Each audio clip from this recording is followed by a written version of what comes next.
Happy Saraswati পুজো। আজকে আর কালকে মিলে দুদিন কিন্তু এবার পুজো পড়েছে। তো আমি জানো তো আজকে করছি না, আমি কালকে করব। তো নর্মালি প্রত্যেক দিনই কিন্তু সরস্বতী মা আমার কাছে পূজিতা হন, কারণ আমার আসনে মা সরস্বতী সবসময় থাকেন লক্ষ্মীর সঙ্গে সঙ্গে। তো যথারীতি আমার প্রত্যেক দিনের মতনই লক্ষ্মী, নারায়ণ, সরস্বতী, গোপাল, শিব, কালী সবার পুজোই হয়ে গেছে।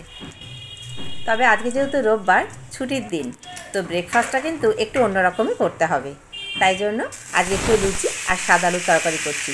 এই কড়াশুঁটি আর আলুটা না আমি সেদ্ধ করে নিয়েছিলাম একসাথে, আর টমেটো দিয়ে সব কিছু ফোড়ন দিয়ে একবারে বসিয়ে দিলাম। তরকারিটা হয়ে গেলে লুচিটা ভেজে নেব।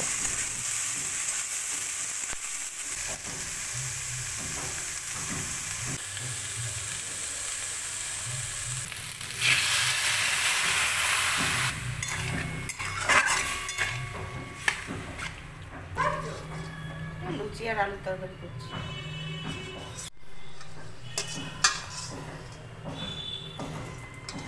তো গরম গরম ফুলকো লুচি একদম কড়াই থেকে তুলে নিয়ে এসেছি, আর এই যে ব্রেকফাস্টটাও রেডি করছি।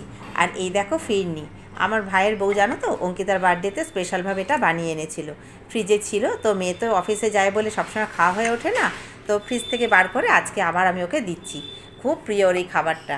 তো এই লুচি, সাদা আলুর তরকারি, তার সাথে অন্য কোনো মিষ্টি নয়, ফিরনি দিচ্ছি।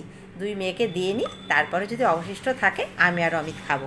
তো লুচি তরকারিটা সবার জন্যই, নইলে আমরা তোমার নলেন গুড়ের রসগোল্লা রয়েছে ঘরে, একটা একটা করে নিয়ে নেব। তো চলো এবার ওদের আস্তে আস্তে দিতে থাকি।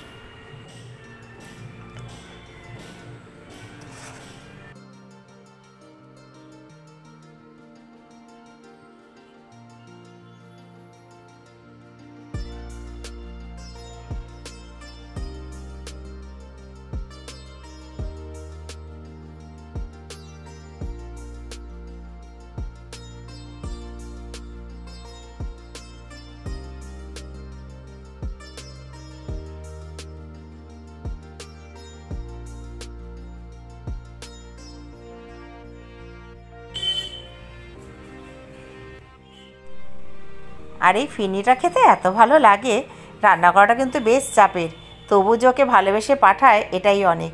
চলো এবার এটা অঙ্কিতাকে দিয়ে আসি।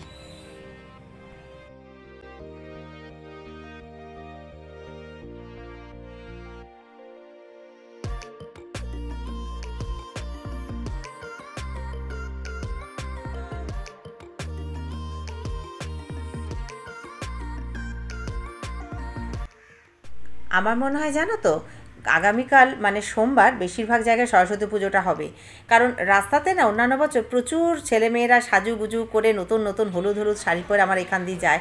আজকে না যাচ্ছে, কিন্তু কম, খুব একটা দেখতে পাচ্ছি না। তো চলো বাদবাকি রান্নাটা আমাকে শেষ করতে হবে। তো আজকে আমার ভিডিওটা এতটুকুই।